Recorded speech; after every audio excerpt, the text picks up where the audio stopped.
बिस्मिल्लाहिर्रहमानिर्रहीम अस्सलाम वालेकुम वरहमतुल्लाहि वबरकातुहू।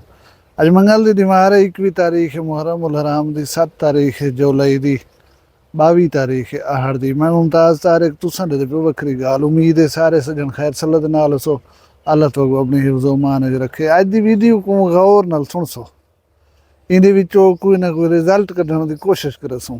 मैं तुसां कोलों कमेंट राय पुछसां, अगर गाल पूरी न सुनी हो तो समझ ना हो सी इको गौर नाल सुन के ना है। लेकिन ऊकने पहले कल मौसम इतनी शदीद गर्म हा कि कपड़े जान दे भी औखे लगते पान। रात दा 1 बजे अल्लाह ताला की तरफों कोई आंधियां को हवा आई है, वो ठंडी आई, बारिश का नहीं आई। बारिश आई है असारे माणा आमदानी तक हीक ने और बारिश का नहीं। इमें चंद कणियां डचन, लेकिन हवा इतनी खुशगवार आई कि मैं हैरत का इजहार कर परवरदिगार को सारिया कुवतन। थोड़ी देर पहले क्या सिलसिला हूँ क्या थी गए, इतनी यानी मौसम ठंडा थी गए कि चादर पावनी पै गई है। वो मालिक ज़ात दा करम है, साडो मीह देसी इंशाअल्लाह ना तो जेरे हाल जी रखे राजी हूँ। कोई सुलेमान दे उते बारिशां थी बन सूरत हाल 75-77 साल के बाद ही पाकिस्तान की यह है कि कोई थां थी पकाए नहीं निकने हूँ पानी को कहीं कम लावन। ये हूँ साडे प्यो वडोर का पानी है, सड़कें तो टपदा वे रढ़ियों च वेंदा पे लोगों ने नुकसान करे सी।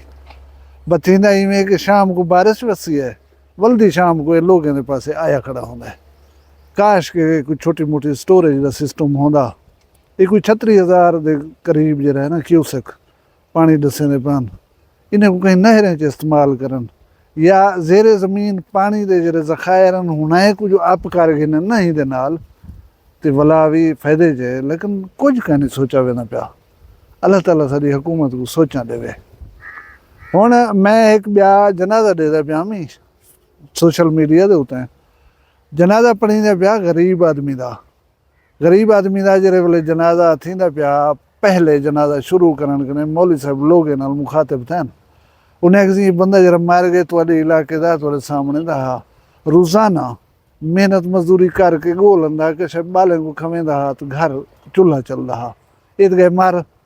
हुण वो जेरे पिछों लोगों को छोड़ गए, कोई 3 बाल हन, एक बेवाह सी, उन्हें दा क्या बनसी। एक दिमार मजदूरी जेरे बंदे दी नहीं लगदी तो चूल्हा नहीं चलदा। वो जेरे वेले फौत थी गया, रह नहीं गया, हुण क्या थी सी उन्हां दा। हुण कीता ये से जनाजा पढ़ के जल्ले फारिग थी वो ईदगाह के दरवाजे के उत्ते एक चादर बिछी पई है। उन्हें उत्ते हसब तौफीक हर कोई पैसे रखदा वे सी। ये पैसे उन्हें बाले नूं भिजवाए वे सन ताकि उन्हें कुछ दी तो ई बेफिक्री गुजरन। तकरीबन टुकर पानी तो पक्के उन्हें घर। और मैं देख के खुश थी पिया कि लोग पैसे दितन और वो पैसे लाख कनो प्लस हन जरे कट्ठे थन, वो चाह के उन्हें घर दे। मैं अदा के काफ़ी सारा मदावा है और असा को इन गालों ते गौर करना चाहिए, सोचना चाहिए। असा को अल्लाह मुसलमान जो बनाया ना, एक वजूद बनाया सी, एक मुसलमान को तकलीफ़ पहुँचे बे मुसलमान को महसूस थी वो तकलीफ़। तकलीफ़ यह है कि एक ताज़ी वाल शुदा मर गए, उन्हें घर चूल्हा न चल सी, किश न किश दियो ताकि कुछ जाड़े उन्हें आसानी नाल गुजर पवन। अल्लाह सा को तौफीक देवे।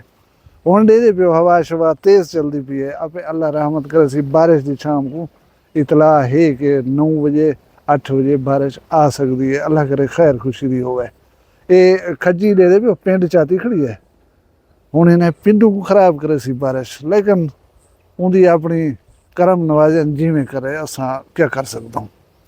मैं हूँ जुलता हूँ गाल पासे गौर नाल सुन सो गाल को। मैं इको मैं देता पिया तो मैं कोई गाल याद आ गई है कि असा को जरा कोई दिखाया वेंदा पिया होंदे उन्हें दूर रोक होंदन।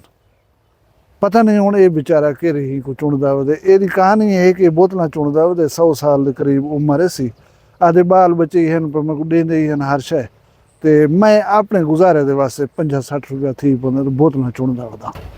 अजीब इत्तेफाक है कि यह सेम चीज़ मेरे इन्हें गुनाहगार अखी डिठे हुए बंदे दे विच मैं डिठी है। वो बंदा हुण ई सूबे दे विच कहे नहीं, ई सूबे दे विच काफ़ी टाइम गुजारे क्योंकि उनके आबा अजदाद ही था वो हम जमीन शमीन हन पिया। वो जमीन को में बिक्या रह वेंदा हा, ये मेरी है, ये तेरी नहीं, ये मेरी है। अच्छा जमीन आबा अजदाद की जो है ना हुण आके तो 50 भईवाल थिया खड़ा। लेकिन वो इतनी तकड़ा है कि कहीं को रुपया ना देना, आप जरा है उन्हें मालिक बने रह गए। कुछ अरसा आप रहे ना रह गए, पिछे मुट्टे छुट्टे तो दे गए, अंधा अपना मुट्टा घेन वेंदा। परले ही मतलब ये करेंदे हन कि यार साकू मुट्टे ते दित्ती जो ही है, असां ही को देवणी है। परले वो जरा हिस्सेदार बे भईवाल होने वो जले मंगदे हैं ना, सोटा काट गिंदा। तनाजे बहुत सारे ये बना तेरा नहीं, इतना मेरी जमीन बन दी, तू हट वन वत पटवारी आवन, काछा विलछा थी वन, जमीन बन्ने सही निकलन। एक दफा पगार रिवा गद्दा जवान। अच्छा कहीं वाले आते कहीं दी जमीन है सिला साढ़े होने, मैं इतना कोठी कमरा बनना पे जमीन मेरी है। मतलब ये सारे प्रोसीजर को ठीक करने में टाइम लगता है ना, लोग जिद थी हैं, लोग तंग थी हैं, लोग मतलब मगजमारी करनी पौंदी, इवें वो बंदे वक्त टपाए सारा। हुण ऊ गल जुलन कने पहले मैं उहदी हैसियत दसी जुलां। उहदी एक बहू है जिहड़ी वो महकमा हैल्थ दे विच 20वें पता नहीं 22वें ग्रेड दी अफीसर है। उनको गाड़ी मिली हुई है सरकारी, TADA मिलदन, तनख्वाह ही बहुत अच्छी है। उहदे दो बेटे जिहड़े हन वो मिस्त्री हन, वर्कशॉप का काम करन। काम में यह बेसिकली कोई पुरानी गली हुई भन्नी त्रुटी गाड़ी घेना होनी है, कार थी गई, जीप थी गई, उनको देखना है। अगर वो बनन जाइए मिस्त्री आप हैं, उनकी टाका पन्ना करे सन, किसी चादर नवी लावनी वो ला दे सन, तो उनको बोला रंग रोगन कार कराई, उनको जरा सामान घिनने वही कुछ घिन घिन सन, उनको चालू कर करे वे छोड़े सन। जे नहीं विकन जाए सारे शहर को पता है भैया इन्हें बंजे को जेनुअन चीज़ा हो जन पे मिल वजन। कोई बंपर गुले ना वधा होंगे, कोई शीशा गुले ना वधा होंगे, कोई इंजन का कोई पुर्जा गुले ना वधा होंगे, कोई कशा गुले ना वधा होंगे। मेरा अंदाज़ा है कि मिनिमम लाख कने प्लस वही महीना कमा गिनना। उन्हें एक ब्याह पुत्र महकमा हैल्थ दे विच मुलाजिम है, सरकारी हस्पताल दे विच, उनकी भी अच्छी खासी तनख्वाह है। इवें बे उनके पुत्र हैं कोई दूसरा है, वही भी इवें अपनी वालन ते अच्छा खासा मतलब रोज़गार है, रोज़ी है, रोटी है, सारा कुछ है। लेकिन अफसोस की गल है कि वो चुनदा ही बजुर्ग वाली कार सड़क के किनारे वो बोतलां वधा है। वही इवें कट्टा चाती वधा होंगे, कितनी को बोतल पई हो चा विच सट्टी, वत अगो टुरिया बीच सट्टी, इवें काफ़ी सारी ट्रेवलिंग करेंदे। इहो बिल्कुल इहो काम करन है। हुण मैं हैसियत दसण का मुद्दा यह है कि जरूरत कह नहीं ये काम करन दी, लेकिन वो करेंदा वधे। उनके बाल बच्चे जे रहन उनको समझेंदे, उनको आखदन कि यार साढ़े स्टेटस देख, साकू लोग मेहने देंदे, साकू गिले देंदे, तक जरूरत के दिए, तक जी जरूरत है वो असां देनूं। लेकिन कहना अल्लाह ने चुनवेंदा वधे बोतलां। बहुत दफ़ा लोग ही देख कर तो मतलब हैरान थे और उनके औलाद नाल जिक्र ही करेंदन कि यार ये क्या है। वो आदन यार असां तो रुकें तू रुकदा नहीं, असां क्या करूं दसो। अच्छा हुण सच्ची गल है कि मैं को समझ नहीं आती क्या इशू होंदा है। अल्लाह इज्जत देवे, एहतराम देवे, और वो भी ई आखिरी उम्र दे विच आ कर रही थे, लेकिन नहीं मिलता। कोई इहो जिहा काम थी गए कि इज्जत साढ़े हिस्से दे विच नहीं आई, कोई इहो जी गलती करके आयूं, रिज़्क दे विच कोई इहो जी चीज़ मिल गई है कि बरकत है भी सही दिसदी नहीं। मैं तुसां कोलों राय गिनण कोलों पहले अपनी राय तो देवां। मेरी राय ये है, मैं सोचे जरा कुछ ये सोचे कि थोड़ा खाओ, हिलाल रखो, थोड़ी जिंदगी जीवो, लेकिन उहदे विच अल्लाह की मखलूक को नाराज़ ना करो, तंग ना करो। बिल आखिर कशा न कशा घेन करें, अपने रिज़्क के इजाफा करो तो सेटलमेंट दे उत्ते आ वञो। मतलब ये चीज़ को वतीरा बना के ना गल है कि अगर उसने हिलाल नहीं खाता, अपने रिज़्क दे विच कोई गलत चीज़ मिलाई वे, वो तो कदें ही इज्जत तकरीम नहीं दे सकती। तुहारे घर दे विच 2 लाख क्या 4 लाख क्या करोड़ रुपया ही आंदा होए महीने का, ये फिकेज जरा है ना, ये अल्लाह तो दे के रासी और दुनिया देख सी। तुसा जरा कुछ थी ना पिया सी ना तुहारे नाल, मखफी भी ना रख सकसो, छुपा ही ना सकसो। हुण मखलूक टपदी पई होंदी है। एक काम है मैं इतना खड़ा जा, इतना कोई का नहीं वदा मैं को देखदा, मैं इतना अगर कोई फिकेज वाला काम करे ना तो महदूद तो है, कोई तो नहीं देता वदा।